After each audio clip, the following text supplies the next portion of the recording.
Hello, welcome back to the reading of the poem of the Man God, written by Maria Valtorta, Volume 2, Chapter 155, Part 2, Cure of the Little Roman Girl at Caesarea.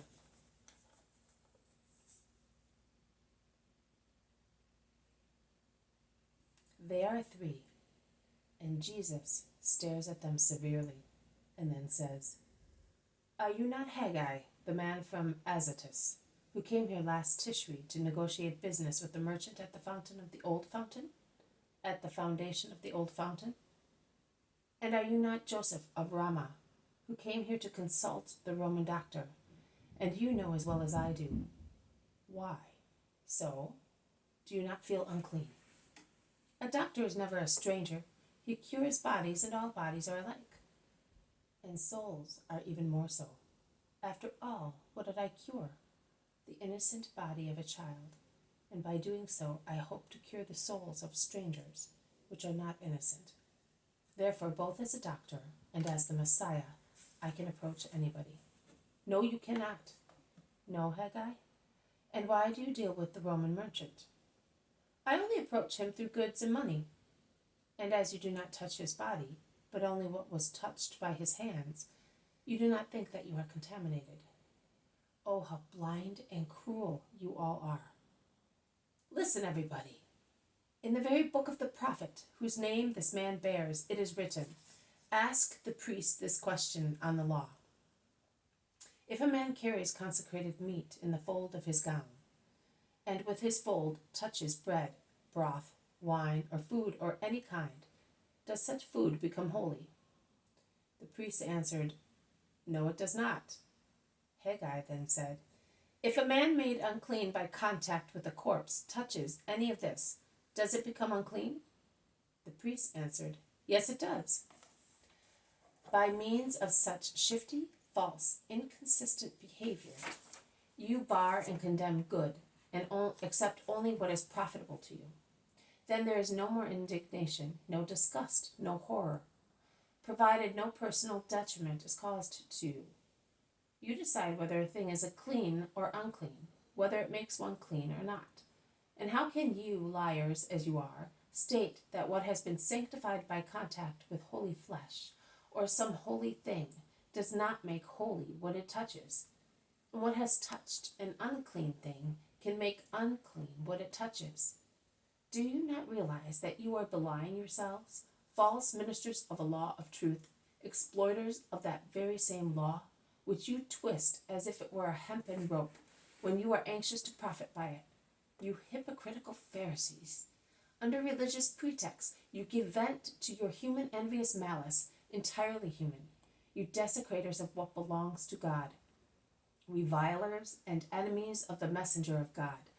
I solemnly tell you that every action, every conclusion, every movement of yours is motivated by a complex, shrewd mechanism, where the wheels, springs, weights, and rods are your selfishness, your passions, your insincerity, your hatred, your anxiety to overwhelm people, your envy.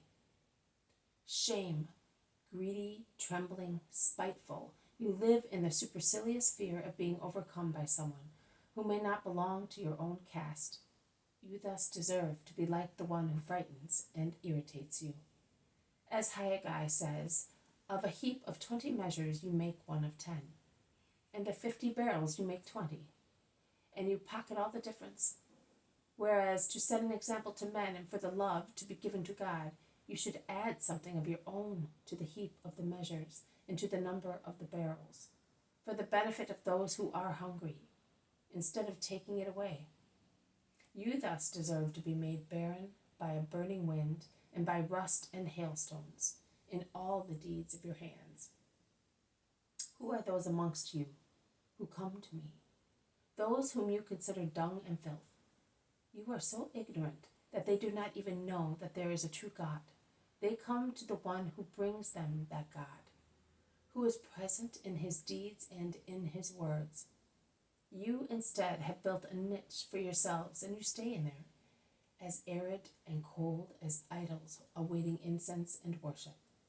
And since you consider yourselves gods, you deem it useless to think of the true God. as one should think of him, and you consider dangerous that other people who are not like you should dare what you do not dare.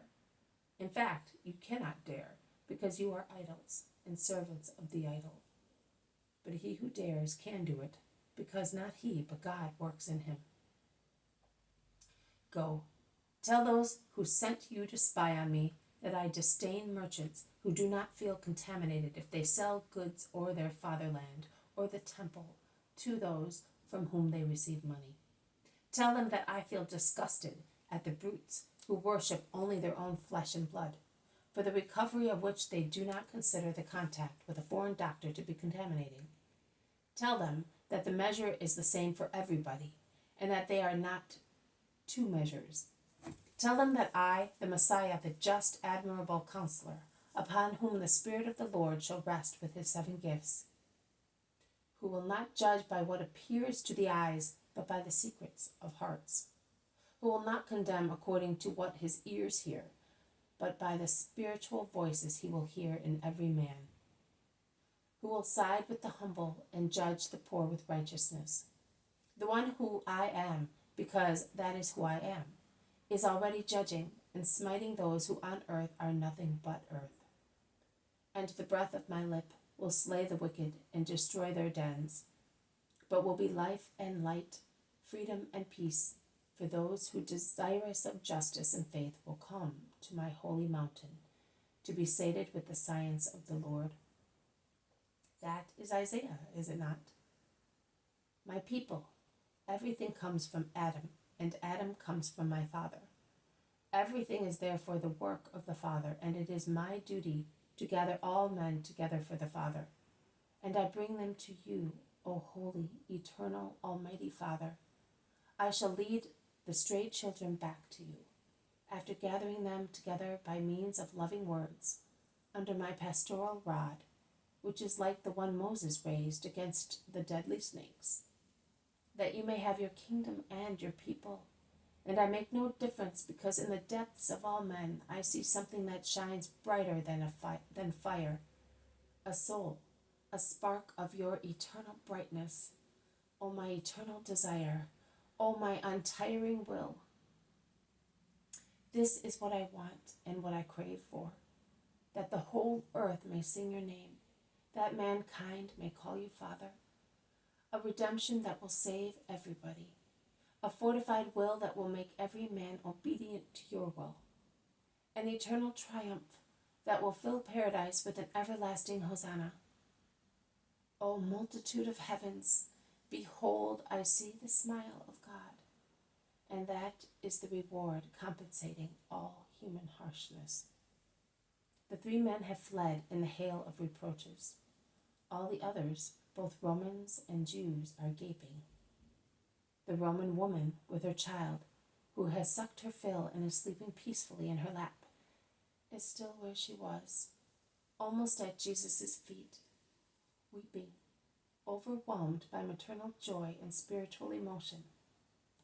Many are moved to tears by the last words of Jesus, who seems to be flashing with glory in his ecstasy.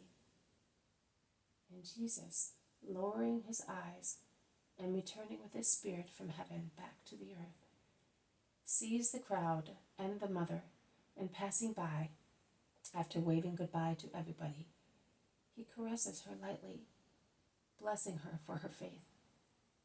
And he walks away with his disciples, while the crowds, still amazed, remain where they were. The young Roman woman, unless it is a casual resemblance, is one of the Roman women who were with Joanna of Chusa on the way to Calvary. As no one here called her by her name, I'm not sure.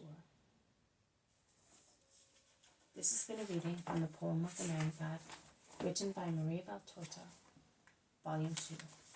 Chapter 155, Part 2, Cure of the Little Roman Girl at Caesarea. Thank you for listening. I will see you tomorrow. May God bless you, and may peace be with you.